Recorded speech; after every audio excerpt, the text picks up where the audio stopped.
Hi, I'm Graham Miller. So, what's this stewardship thing all about? It's about how do we keep these churches going, this church going, this parish going, a collection of people with 4 buildings, and how we act responsibly. We have a responsibility to keep the show going if we want it. Why is the church important to you? I've been involved with the church for as long as I can remember, and even from my school days when I joined church choirs and really enjoyed participating in church music and in the various Anglican liturgies. To me, the church is the rock on which our society is built. The teachings of Jesus of hope and forgiveness and love are the foundation of our society. I think church for me is a body of committed people. I think in the current climate, people are making decisions about what does church actually mean to them, the body or the community of faith to which they feel comfortable to belong to.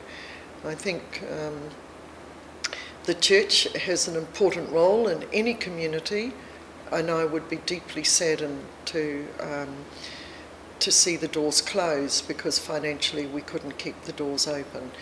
Financial commitment to the church follows, I believe, our faithfulness to the God that we worship. The church is important to me because it's a place I can come to learn about love. It's a place where I can learn about the teachings of Jesus.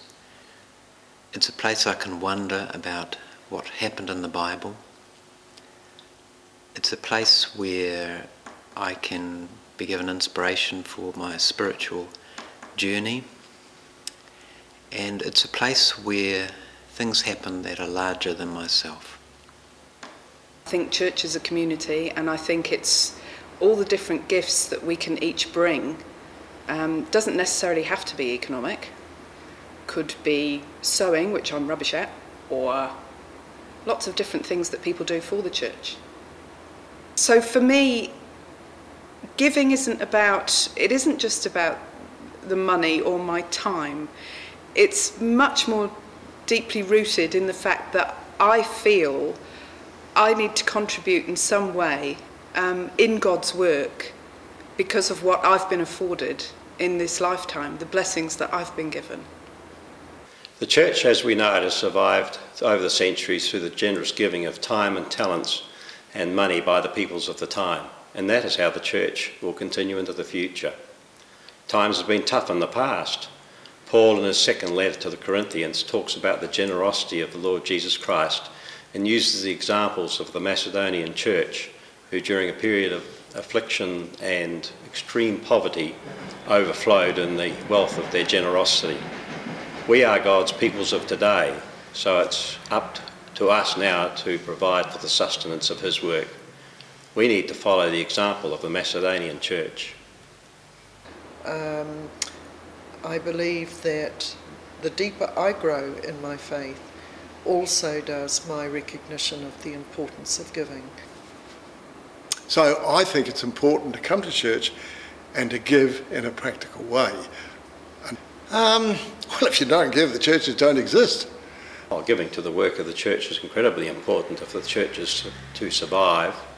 But we not only need to give of our time and talents, but we need to give financially as well to ensure that the work of the church can carry on everywhere and every day. Julia and I worried a bit about how we would give to the church.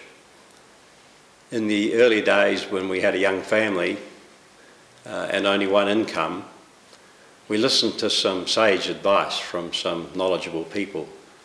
I remember the wife of a priest saying it's okay to deduct the financial commitment you might have for paying a mortgage, etc., before you work out how much you can give to God's work. The other piece of advice that I heard was it's better to give from what you have been given than to give from what you have left. We made a change to making an automatic payment, and we arranged for that to be taken out just the day after the salary went in. We felt pretty good about that, not only because it made giving easier, but because our giving was of the right priority. We were giving first and then spending the rest later. Being a part of something bigger, and I think for me as well it's very important. I love the fact that we come here and this is Sienna's church and she knows it as her church. You know, she's come here, she's come to Sunday school, she's been involved in all different sort of aspects of it, and for me as a Christian I think that's really important, to have somewhere else, not just myself, that my daughter can experience Christian beliefs. I think a community without a church that's founded on love, hope and forgiveness may well feel it's missing a vital organ. Community may not always appreciate the church, but when they have a need for support, it is often the church that they turn to. We are expected as God's people to be open to the community, to spread the good news of Jesus Christ. It is essential that the church continues to operate in this community. If there was no church, there would be no place where people could come to learn about love.